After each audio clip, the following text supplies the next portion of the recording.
The first series of any show is you're finding the way.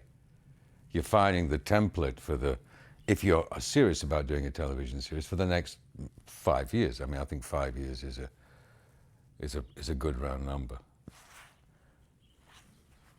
Because I mean, American television has always done more than England, but we insisted, Alan and I, on doing at least 12 a year with a special. So we ended up with 75 hours of television, which for an English series is remarkable. I mean, you think that, I think Fawlty Towers only has 8. People think it's always more, but we had 75 hours. I mean, I think there was about 3 or 4 specials, and then 70 hours of regular program. Luckily, when we came back again in 1990, Dudley and Chris and Phyllis were all available. And I think it was kind of nice. In some ways, it worked for you. We knew each other very well. We'd had 3 years of where we all loved it and came back. And it was, excuse me, how we came back. So obviously, we put him in prison. He'd been away for a crime he did not commit, obviously. Lovejoy is not a criminal. He's a bit dodgy, but he's on the side of the angels. And that first episode, which when we came back, was with Anthony Valentine, terrific, who played who had put me in it, as they say.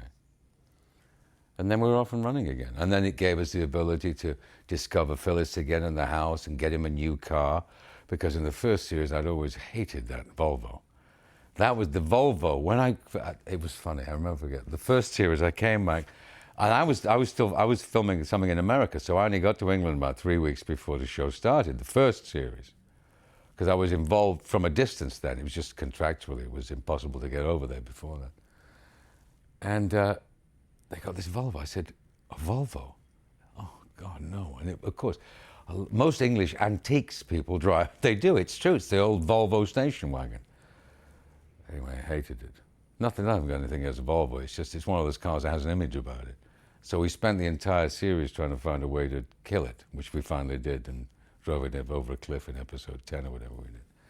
And then we had, the following time when we came back in 1990, we discovered Lady Jane's old car, which is the Morris Minor convertible, which I think was a stroke of genius. I think it was Lafreniere came up with that, and calling it Miriam, who was his name. And that was one of those things that just worked great. And I think we auctioned it off after about 3 series, when she finally came back again, as a nice gift for somebody. I think it's fair to say that Tinker's Lovejoy's conscience. At times, I remember that maybe 3 or 4 episodes a year, Lovejoy would do something which Tinker would shy away from, and would point out the moral obligations that he had through his haze of alcohol. And there's a deep love there. You don't know whether it could be his older brother, his uncle. The relationship is never defined only in terms of the affection that they feel for each other, and they're bound together by a mutual love of antiques, and by the restraint that sometimes Tinker's personality can put on Lovejoy, when Lovejoy would be rash and would charge and so. Of course, he doesn't succeed all the time, Tinker, but he puts forward the argument. One thing we tried to give Lovejoy, that the ease of being with anybody, that Lovejoy could mix with hoi polloi, middle class, commoner, whatever class distinction you like to put on anybody. Lovejoy was there being himself, which is why when we had the wedding, he said, what's he going to wear for the wedding? And Lovejoy's idea of dress up, which of course has now been copied, I'm glad to say, by haute couture, was we gave him an evening jacket with jeans and cowboy boots. But at the time, it was like, that was Lovejoy's idea of dressing up. Kept his jeans on, but just put a, quick after 6, and a bow tie on and a cowboy, and that was it. Before we started Lovejoy Series 2 in 1990, I did a stint on Dallas here, got to know nice people, all of them. And I worked a lot with Linda Gray. So in the second year, when we came back in 91 and 92 to Lovejoy, it was a 2-hour special. I invited Linda across to play the character. She was great. And we also had Ken Kirchabel 2 years later, Ken, Cliff Barnes, as he's better known, to come and play the plantation owner when we did this show set in North Carolina. Both good actors, both two nice people. I mean, that's great, you know, yeah, that's the nice thing. If you worked in other shows, you remember people from your past you can call on.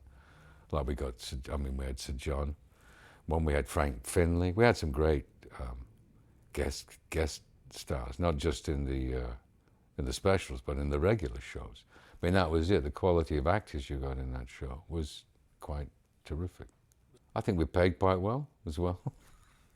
But it was written well. The guest stars were written rounded characters. Brian Blessed, the only man that could play that part. He'd just come back from climbing Everest, or nearly climbing Everest for the second time. And Brian's always useful to have on a set. There's never a dull moment. He was wonderful. He was with Linda Gray, and he played the. I think was he a Greek or a Russian in this? It was a mixture. Anyway, he was terrific. Yeah. Tom Wilkinson played the painter, Ashley Wilkes. He goes around painting cottages, and that's his in with the women. He was a character close to Lovejoy's heart. Another, you know, a Lothario with his oils. And that was the famous scene in the bar where we all sang the Tara's theme, I think, yeah. I remember a particular episode when we had three great guest stars, which was the Italian Venus, which, apart from being beautifully written, was beautifully performed by Patrick Malahide and Ian McNeice and Celia Imrie, which was very class-written episode. And wonderfully, because it was in the garden, and it was in bits, and the shell was in one. There's certain episodes that stand out. The first one I ever directed, which was Eric of Arabia, which was about bruff motorcycles. We had these bruffs on the set, these motorbikes, which were incredible. I mean, they're worth $250,000 each. We had about four of them.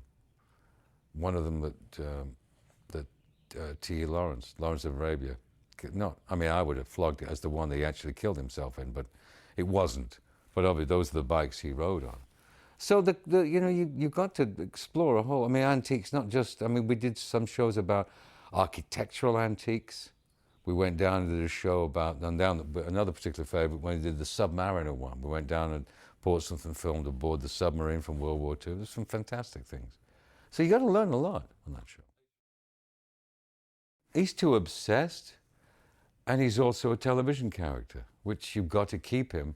You've got to keep him a solitary guy. So you've got all the options every year to do with what you want.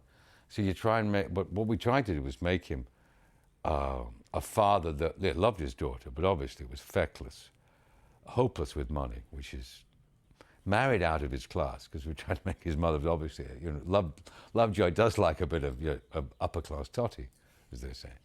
And I've always wanted to give the impression of Lovejoy. You look at the guy and you think, why is this guy with long hair and a leather jacket living in the middle of Suffolk? He must be hiding from something.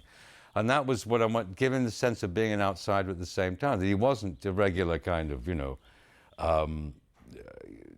suede booted, yellow sock wearing tweed jacketed Heather. Yes, a typical antique dealer, or one that you'd see on Antiques Roadshow. Somebody different who came to it another way. And that was one thing from the books, because it's never described. But in the book, he's a rough character. And he knows a lot of people in various areas, so he's an outsider, and keep him the outsider quality, which gives you the chance to do all sorts of other things within the context of the show, without seeming suddenly out. Why is he suddenly doing that? So you give the character the outside quality, and having been married, you've introduced his wife. He's not a terrible father, it's just not cut out for it. Tries his best, it doesn't work. But he tries to do his best with it. When we had the series when his daughter, wasn't it I think it's the pornographic, when his daughter's public school, isn't it, they're involved with pornographic pictures. They have this pornographic collection, which is it's erotic. It's a very funny idea, having, the school that has this wonderful pornographic collection. It's a girls' school. Makes for great fun.